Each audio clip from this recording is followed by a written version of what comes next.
अस्सलाम वालेकुम वरहमतुल्लाहि वबरकातुह। आज हम बात करने वाले हैं कुरान के टॉपिक पे। What is Quran? कुरान क्या है? कुरान कब नाजिल हुआ? कुरान किस पर नाजिल हुआ? वीडियो को एंड तक ज़रूर देखें और अगर अभी तक आपने हमारा चैनल सब्सक्राइब नहीं करा है तो सब्सक्राइब करना ना भूलें, बेल आइकन को क्लिक ज़रूर कर लें। अल्लाह ने कुरान में फरमाया रमज़ान वो महीना है जिसमें कुरान को हमने नुज़ूल किया।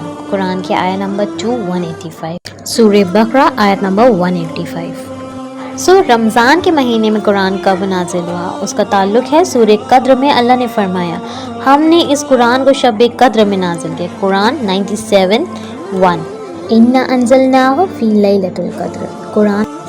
कुरान किस पर नाजिल हुआ? अल्लाह ताला ने कुरान करीम अपने आखिरी नबी मोहम्मद सल्लल्लाहु ताला अलैहि वसल्लम पर कुरान नाजिल किया। अल्लाह के नबी रसूलुल्लाह सल्लल्लाहु ताला अलैहि वसल्लम अल्लाह के बारे में अल्लाह ताला ख़ुद गवाही देते हैं कि मेरे नबी सल्लल्लाहु ताला अलैहि वसल्लम इस किताब के नाजिल होने से पहले ना कुछ पढ़ सकते थे और ना ही लिख सकते थे। अगर इन्हें पढ़ना लिखना आता तो काफिर कहते कि नबी ने ख़ुद कुरान बना लिया। कुरान आयत नंबर 29-48। तो ये बात थी कि नबी पढ़ना लिखना नहीं जानते थे। कुरान कैसे नाजिल हुआ? अल्लाह के नबी सल्लल्लाहु ताला अलैहि वसल्लम ने फरमाया जिब्राइल अलैहिस्सलाम को अल्लाह ताला जब कभी भी हुक्म देते तो तब जिब्राइल अलैहिस्सलाम कुरान की आयतें लेकर मेरे पास आते। आज अक्सर हम में एक गलतफहमी है कि कुरान 30 पारों में नाजिल हुआ है। याद रखिए, पारा कोई चीज़ नहीं होती क्योंकि अरबी में पा नहीं आता, ये उर्दू और फ़ारसी का लफ्ज़ है। तो ये जो 1114 सूरे हैं इनको अल्लाह ताला ने 23 ईयर्स में नबी की हयात में अलग अलग मौक़ों पर थोड़ी थोड़ी आयतें करके नाजिल फरमाया। जिब्राइल अलैहिस्सलाम आते, आप पर आयतें नाजिल करते, आपको याद करवाते, जिसके ताल्लुक़ से कुरान में ही अल्लाह ने फरमाया ऐ मेरे नबी, इसकी तिलावत में जल्दबाजी से अपनी ज़ुबान मत फेरिए, हम आपको इसकी क़िरात कराएंगे, इसके मायने समझाएंगे और इसे जमा करके आपको दे देंगे। कुरान आयत नंबर 75, 16 और 19। तो नबी करीम सल्लल्लाहु ताला अलैहि वसल्लम जब जिब्राइल अलैहिस्सलाम के ज़रिए अल्लाह रब्बुल इज़्ज़त कुरान की आयतें सिखाते, फिर एक रमज़ान से अगले साल के रमज़ान तक जितना कुरान नबी सल्लल्लाहु ताला अलैहि वसल्लम पर नाजिल हो जाता उतना पूरा हिस्सा जिब्राइल अलैहिस्सलाम आपसे बार बार सुनते ताकि आपको अच्छे से हिफ्ज़ हो जाए। कुरान में जितना हिस्सा जो नबी करीम सल्लल्लाहु ताला अलैहि वसल्लम पर नाजिल होता उतना आप सहाबा को बोलते।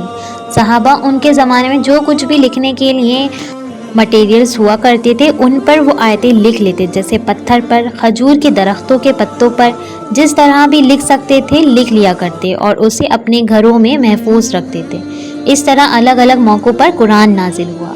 अल्लाह के नबी सल्लल्लाहु ताला अलैहि वसल्लम इस दुनिया से रुखसती के बाद अबू बकर सिद्दीक़ रज़ी अल्लाह ताला अन्हु मुसलमानों के पहले खलीफा बने। आपकी खिलाफत में मुस्लिमा क़ज्जाब नाम के एक शख्स ने नबूवत का दावा किया। हज़रत अबू बकर सिद्दीक़ ने उस शख्स से जिहाद किया। उस जंग में तकरीबन 70 सहाबा शहीद हुए जो कि हिफ्ज़ कुरान थे।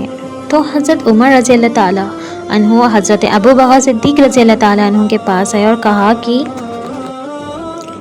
और बोले ए अमीरुल मोमिनीन, अगर हाफिज़ इस तरह ख़त्म हो जाएंगे तो कुरान अलग अलग घरों में अलग अलग हिस्सों में रखे हुए हैं जिससे समझने में लोगों के लिए परेशानी होगी।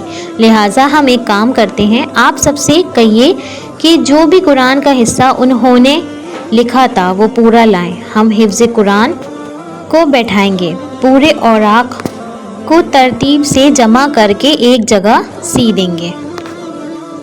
लिहाजा ऐसे ही किया गया, एक तरीका बनाया गया। तो पहली मर्तबा कुरान ने किताब की शक्ल ली और इसको रखा गया उम्मतुल मोमिनीन आयशा रज़ी अल्लाह ताला अन्हु के घर में। फिर बाद में जब उमर रज़ी अल्लाह ताला अन्हु खलीफा बने तो उस नुस्खे को लाया गया उमर रज़ी अल्लाह ताला अन्हु के घर पे। कुरान के कौन से नुस्खे जलाए गए? हज़रत उमर रज़ी अल्लाह ताला अन्हु के में इस्लाम अरब से बाहर भी फैलता जा रहा था, ईरान, इंडोनेशिया, अफ्रीका, इसी तरह इंडिया तक।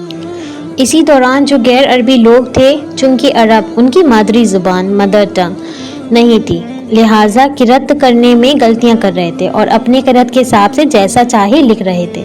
لوگوں نے عثمان رضی اللہ تعالیٰ عنہ سے شکایت کی کہ قرآن کو الگ الگ طریقے سے لوگ پڑھ رہے ہیں، لہٰذا آپ نے کہا کہ جس کے پاس بھی لکھا ہوا قرآن ہے وہ سب لایا جائے۔ سارے نئے لکھے قرآن کے نسخے لائے گئے، ان سارے نسخوں کو آگ لگا کر جلا دیا گیا۔ اب سوچیں گے کہ جلایا کیوں گیا؟ قرآن کو جلا دیا۔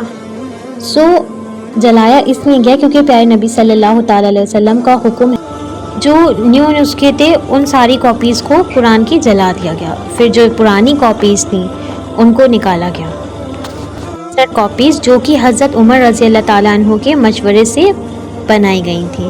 حضرت عمر رضی اللہ تعالیٰ عنہ کے گھر سے لا کر صحابہ سے کہہ کر ان نئی کاپیز کی 7 کاپیاں بنوائیں، کیونکہ ہر اسٹیٹ میں کاپی روانہ کر دی۔ آج دنیا میں ہم جتنے بھی قرآن کی کاپیز دیکھتے ہیں یہ ماسٹر قرآن سے بنے ہوئے ہیں، لیکن اس کاپی پر زیر زبر نہیں تھا جو سب سے پہلا قرآن شریف تھا۔ اور اب بات آتی قرآن میں زیر زبر کہاں سے ہے؟ قرآن مجید کی صرف 7 کاپیاں تھیں جو کہ زیر زبر نہیں تھا، اس لیے کیونکہ وہ عربیوں کی مادری زبان مدر ٹنگ تھی، جیسے کہ اردو ہمارے لیے عام زبان ہے، ہمیں زیر زبر کی ضرورت نہیں پڑتی ہے جب ہم اردو پڑھتے ہیں تو، لیکن جو غیر عربی لوگ تھے وہ نہیں پڑھ پاتے اس قرآن کو۔ تو حجاج بن یوسف نے دیکھا تو انہوں نے بولا کہ ہم تجوید ہے اس کے حساب سے زیر زبر لگائیں گے۔ انہوں نے زیر زبر لگوائے اور پھر وہ کاپیز بھی وائرل ہو گئی، وہ کاپیز فیمس ہو گئی۔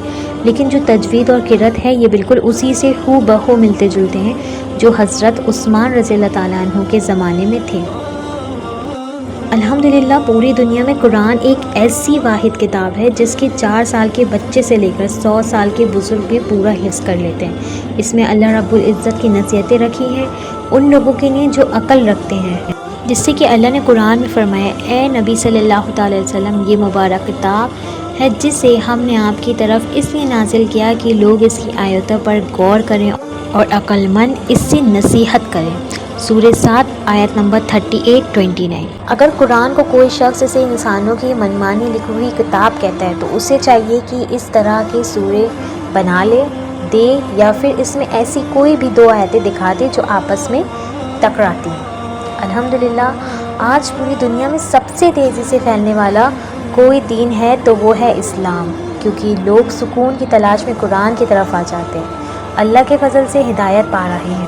لیکن آج کل قرآن کے معاملے میں بھی لوگوں نے مذاق بنا رکھا ہے۔ بہرحال ہمیں چاہیے کہ قرآن کو اور نبی کریم صلی اللہ تعالی علیہ وسلم کے فرمان جو رشتہ جوڑ کے گئے ہیں اس کو ہم قیامت تک کے قائم رکھیں۔ ہم لوگوں کو چاہیے جو کہ انسانیت کی کتاب ہدایت کے لیے نازل ہوئی تھی اس پر ہم سب لوگ غور کریں، اس پر عمل کریں اور جتنا ہو سکے آگے تک کے پھیلائیں۔ ویڈیو اچھی لگی ہو تو آگے ضرور شیئر کریے گا اور لائک کرنا بالکل نہ بھولیے گا۔ Thank you.